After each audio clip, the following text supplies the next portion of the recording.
آخر میں دعا کی طلب کی توجہ دلانا چاہتا ہوں۔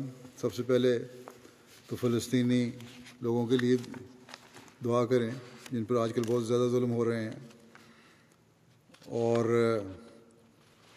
ان کو اپنے علاقوں میں ہی جانے کے لیے مسجد اقصیٰ میں جانے کے لیے پرمٹ کی ضرورت ہے، جو دیے نہیں جاتے، جس سے ان کو روکا جاتا ہے، اور جو نماز پڑھنے کے لیے گئے تو وہاں زبردستی ان پر ظلم کیا گیا، ان کو مارا گیا حکومتی اہلکاروں کی طرف سے، ان کو ظلم کا نشانہ بننا پڑا۔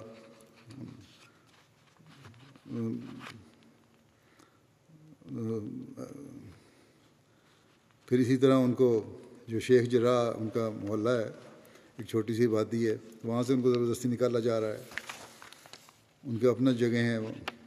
اس پہ اب میڈیا نے بہت سارا لکھنا شروع کر دیا، بلکہ اسرائیل کے اپنے اخباروں نے بھی لکھنا شروع کر دیا، ان کے میڈیا نے بھی لکھنا شروع کیا ہے بعض جگہ پہ جو انصاف پسند ہیں،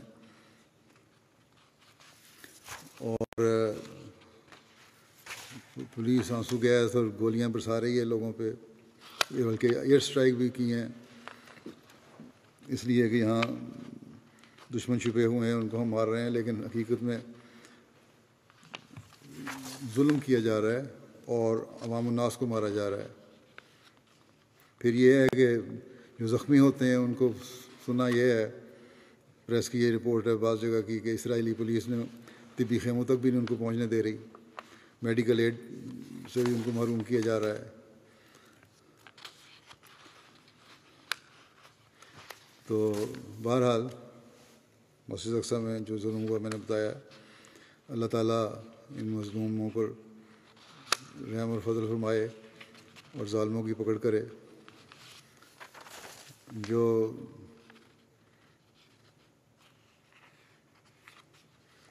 اسٹیٹ ڈپارٹمنٹ امریکہ ہے، کہنے کو بڑے انصاف پسند ہیں، لیکن 9 بچوں کے قتل پہ کوئی انہوں نے اسٹیٹمنٹ نہیں دی، کوئی ہمدردی کا اظہار نہیں کیا، جب تک یہ 9 تھے، اب تو اور بھی زیادہ ہو چکے ہیں۔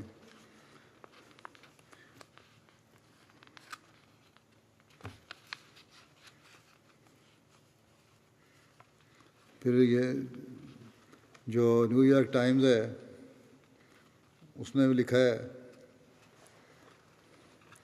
کہ ہیومن رائٹس واچ کی رپورٹ کے حوالے سے کہ اسرائیل اور مقبوضہ علاقوں میں فلسطینیوں پر اسرائیل یہودیوں کو فوقیت دیتا ہے، انصاف تو ہے ہی نہیں، تو ظاہر ہے فوقیت دینی ہے۔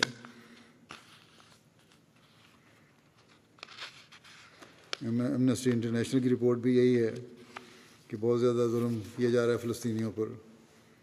اسرائیلی قومی اخبار ہے ہیرٹس، وہ لکھتا ہے کہ یروشلم ابھر رہا ہے، دمشق گیٹ پر رکاوٹیں کھڑی کرنا ایک اشتعال انگیز احمقانہ قدم تھا جس نے شیخ جراح محلہ میں سینکڑوں فلسطینیوں کو گھروں سے بے دخل ہونے کے پس منظر میں رمضان المبارک کے مقدس موقع پر رہائشوں کو پریشان کر دیا۔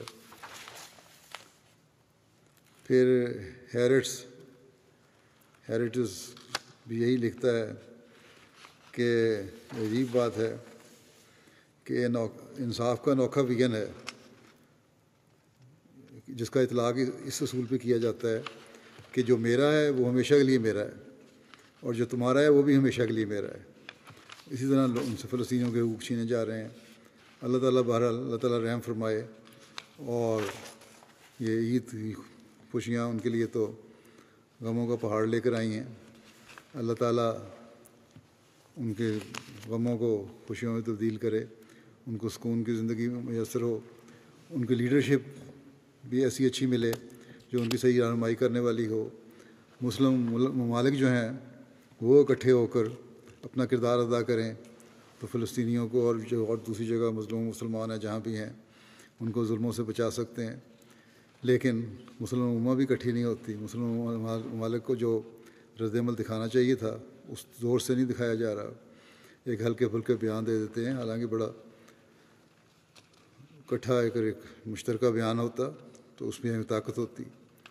تو بہرحال اللہ تعالیٰ مسلمانوں کی لیڈرشپ کو بھی عقل دے اور اسرائیلیوں کو بھی عقل دے کہ وہ ظلم نہ کریں، فلسطینیوں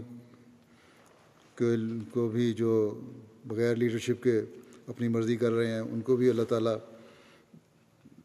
اس لحاظ سے بھی عقل دے کہ وہ اگر ان کی طرف سے کوئی ظلم ہے تو اول تو نہیں ہے، وہ مظلوم ہے. اگر وہ ڈنڈے کا استعمال کر رہے ہیں تو وہاں توپوں کا استعمال ہو رہا ہے، پہلے بھی میں کہہ چکا ہوں. تو کوئی نسبت ہی نہیں ہے طاقت کے توازن کی.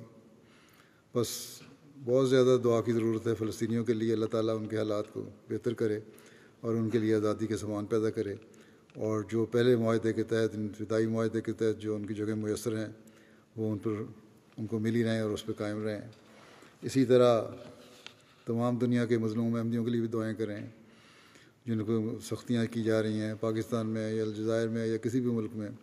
اللہ تعالیٰ ان کو بھی مخالفین کے اور اگر حکومتی کرندے ہیں تو ان کے شر سے محفوظ رکھے. دنیا کے تمام ضرورت مند لوگوں کے لیے دعا کریں، اللہ تعالیٰ ان کی خواہش جائز ضرورتوں کو پورا فرمائے، ان کی مشکلات کو دور فرمائے. عمومی طور پر دنیا میں ظلم کے خاتمے کے لیے دعا کریں، اللہ تعالیٰ اس دنیا سے ظلم کا خاتمہ کرے اور خدا تعالیٰ کو پہچاننے والے یہ لوگ ہو جائیں. آج کل جو وبا پھیلی ہوئی ہے اس کے لیے بھی دعا کریں، اللہ تعالیٰ اس وبا سے بھی جلد نجات دے اور وہیں دوبارہ وہ ایسے حالات پیدا ہوں جہاں امن ہو اور دوبارہ نارمل حالات پہ دنیا آ جائے. لیکن یہ تبھی ممکن ہے جب دنیا والے خدا تعالیٰ کو پہچانیں گے، اللہ کا حق ادا کرنے والے بنیں گے اور اس کے بندوں کا حق ادا کرنے والے بنیں گے. اللہ تعالیٰ سب کو اس کی توفیق عطا فرمائے. محمد محمد محمد الرسول اللہ.